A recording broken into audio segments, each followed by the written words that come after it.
Atlanta, they always have them on Sundays here. So What is that? Is that they kind of are, like a tradition? no, not really that. Just recently, especially with the corona and stuff going on, Georgia's kind of open up. So therefore, like, man, they have fights here. They got fights Friday night, tonight. They have fights tomorrow night and Sunday. It's been really busy down here. Really busy in Atlanta. Where are you? Where are you usually based then? I think you're over in Vegas. Las Vegas here. Good. How are you keeping anyway? You good? Yeah, I'm good. I had two surgeries on my left collarbone because I broke it during snowboarding, and I know that I'm going to have a third one, but everything seems to be better right now. So Fingers crossed. God bless. Thank you. Yeah.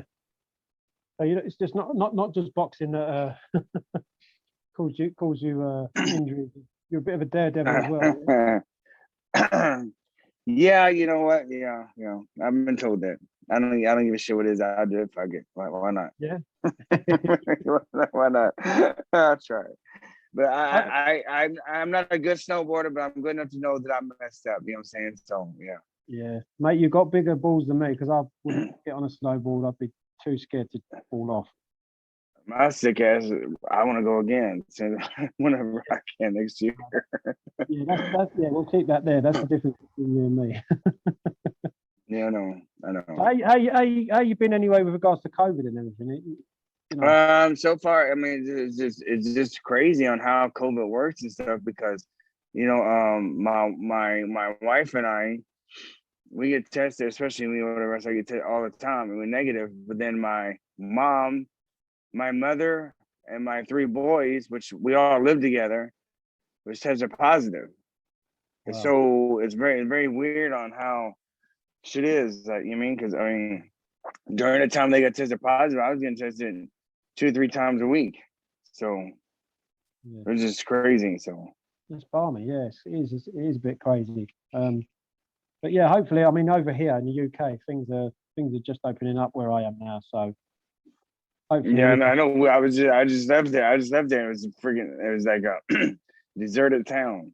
There was yeah, nobody nowhere, nothing open. No, we couldn't do nothing, couldn't eat nothing. It was just wasn't the greatest trip. no, it's bizarre. So how many fighters have you got then, Clarence? So you training a lot of fighters at the minute, or? I think I got about 12, 13 guys, maybe more, probably more than that. But just because not everybody's not there at one time.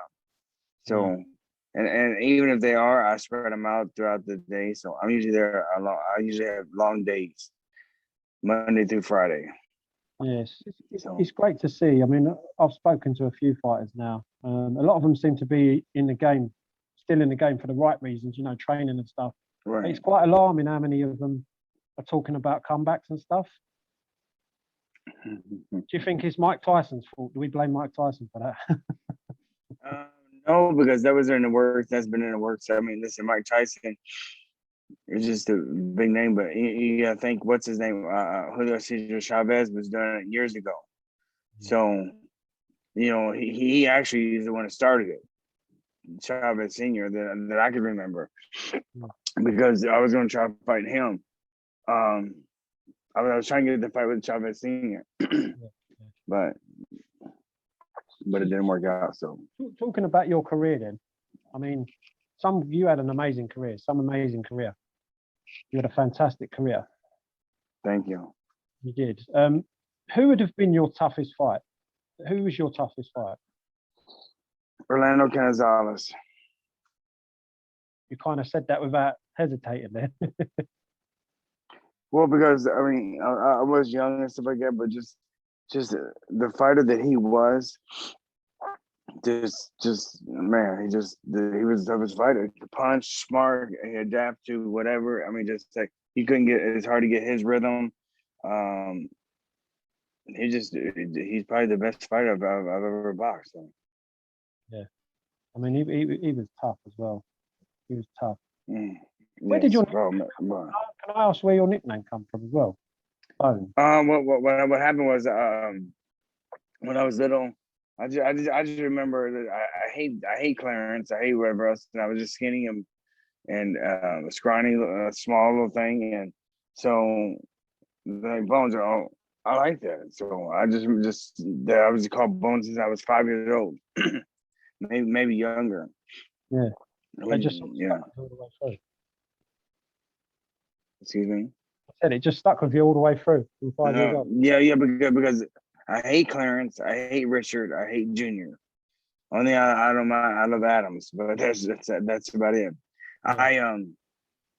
I was trying to change it, do a legal name change actually, from Clarence Richard Adams Jr. to just Bones Adams, and they denied me. Oh wow. So yeah, I don't get it, but yeah. Yeah. Did you have any regrets in your career about Too many, anyone you too couldn't many, fight or anything like that? too many regrets. That's the reason why I'm trying to tell myself, even Dave Belamonte and stuff. Everybody just trying to tell me that my belts are in the closet, in a box in the closet, and then I put them out. I should be proud of this shit. Listen, and I can't. And I tell myself I can't, because it'd be a constant reminder of all the regrets that I had in my life, the mistakes that I had, and that's why I don't have it out on display. And I don't really talk about boxing to No. my kids, my family, to anyone, so unless you're just into boxing. Yeah. Well, yeah. It's just because I mean, you won world titles and everything. You hit the pinnacle. You hit the mountain, the highest mountain. I did, but then, like I said, like you look at like Floyd Mayweather, you look at fucking Mike Tyson, you look at all these guys, that Chavez. See what I mean? That I could have been one of those. I could have been one of those easily. But I messed up. A lot of regrets. Yeah. Yeah, but you won a world title. That's so Yeah. you should be spoken about in those with those names. Do you know what I Yeah. mean? That's No, just my opinion. of course. I'm not. Listen, I'm from. I was born in Kentucky, but I went to Detroit when I was 9. I was raised in Detroit, so I'm considered like a Michigan fighter, and I'm the only white world champion over 100 years over there. Wow. See, that's So something to be proud of. no, it is. It is. I mean, even if I can remember, I think that when I was a world champion, maybe about 2 or 3 months, I was the only white world champion for like a little bit of my time. So Yeah. it was crazy. It was crazy. You know. Yeah. So what about your fighters that you kind of coach and stuff now? What sort of advice do you give them? Listen, there's nothing there's nothing that you will go through or haven't been through that I haven't. I've been with the richest of the rich, the poorest of the poor. I'm telling you, like people talk about the projects and stuff like that. I wish I grew up in the projects how poor we were. I mean that sounds like a luxurious lifestyle compared to the way I was. So I was like I wasn't what's the word I'm looking for? Not impressed, but just how poor you are, because listen, I'm telling you, I was dirt poor. Trouble with the law. I mean, you name it. Good managers, bad managers, great managers, horrible managers. Just same thing with promoters. Just everybody in general. Whatever situation that you are in, I guarantee I've been there, and let's walk. We'll go through it together. So, and let me guide you. Just listen to my advice. Yeah. Yeah, it's nice. It's good that you kind of passing your experience down and stuff like that.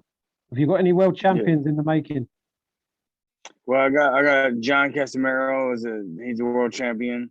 DJ Carrell, he was a world champion, but now he had Derek Carmen train for his last fight, and then so I think I'll probably get him back just because I didn't have time and stuff. These things didn't work out, but I'll have him fight again soon for world champion.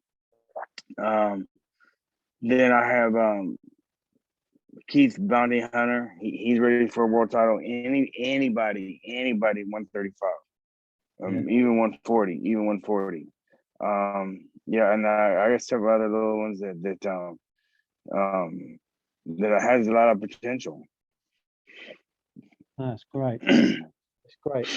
And I'm really grateful for you just giving me, some of your time and stuff. I know you're a busy man, like I said. So just one Yeah, more question. sometimes Yeah, I'm in Atlanta right now, but I love it down in Atlanta. I love it. I love it. I love it down here. If I was to move anywhere, I feel like other than Vegas, it'd be here. really. Yeah. Yeah. Yes. I've heard good stuff about it. I've not managed to go as far yet. I am hoping to go to America next year. Obviously, after this Oh, COVID nonsense is done and stuff like well, well, you're definitely coming to Vegas, I'm sure, because it's cheap. that. Is You know what that I'm the old saying? saying? What goes? What goes Yes. on in Vegas stays in Vegas. Yeah. Well, they changed it to what goes on, what happens in Vegas only happens in Vegas. They changed. They changed. They had to change their slogan. I forgot why, but they changed it. Oh dear. Yeah. See, that's another reason I'm trying to get into promotion as well. I think we should be starting our promotion soon. It's a new Yeah. chance promotions. It should be going within the next couple of months and stuff. But see, they got the money to pay those people, right? And they up the money for a reason because they were pocketing all the money before. Yeah. You know what I mean? The money's always been there like that. Like the money's always been there like this. It's just that the fighters and everyone's starting to get wiser and wiser to it. So they had to pay more in order to get the fighters. Yeah. Of course. Of course. You know. So But finally I it's don't know catching about. up. Yeah. But I mean, over here we've got the Zone. It's Right. DA. Yeah, of course. Yeah. Yeah. We've got Sky Sports, pay-per-view. So Mm-hmm. there is plenty of money. I know I'm talking across the pond. There's plenty of money being thrown around British boxing at the minute. And I There's find that always big money. There's always big money over there. Not my main thing is this with the British boxing. I don't understand why they want to come to the U.S. because they lose money when the sponsors that you guys get, like Adidas and all this, just like is it, you know what I mean, like just crazy amount of money you got that they get paid over there. Where over in America, that same company won't sponsor one fighter, not one nobody. I don't care who it is, and crazy. it's very crazy. That's what I don't understand. Like, wow, like Prince Ahmed, I think he was getting $6 to $8 million from Adidas every time he fought. These made the other from this sponsor, that sponsor. So I'm like, why would and he was making more money from sponsorship than for the fight. But then Right, yeah. you know what I mean? So yeah, he was killing it. So Yeah, I think he made 6 million for the between 6 and 8 for the Barrera fight, just on sponsors. I think more than that. Yeah, exactly. So exactly as I'm saying. But see, an American fighter can't get that. Only European fighters. You know, Why do you British think? Why fighters do and you stuff. think that is though? Why do you think that is? I have no clue. That's why I'm just amazed and I just don't understand how the same company will sponsor 20 fighters, 30 fighters back over in the UK, and they won't sponsor not one fighter here. Yeah, I just don't get it. I just don't get it. No, I don't get it either. I'm baffled by it. So you've got Yeah, yeah, that's the word I was looking for. That's the word yeah. baffled. Yep. It is baffling. It is baffling. It is baffling. Mm-hmm. Anyway, Mr. Adams, I'm going to let you go now. I know you've got a Yes, busy, sir. busy schedule. You've got to keep your fighters, Yeah, I tuned had to over take for off in a Sunday minute, night. so yes. Cheers, and I really, really appreciate your time. I appreciate it, my brother. Thank you so much. And I'll come back Take care. anytime you ask me to. Thank you very much. I appreciate that, and I'll keep in touch with you. And good luck for Sunday to you and your fighters. Thank you, my brother. Thank you. Appreciate it.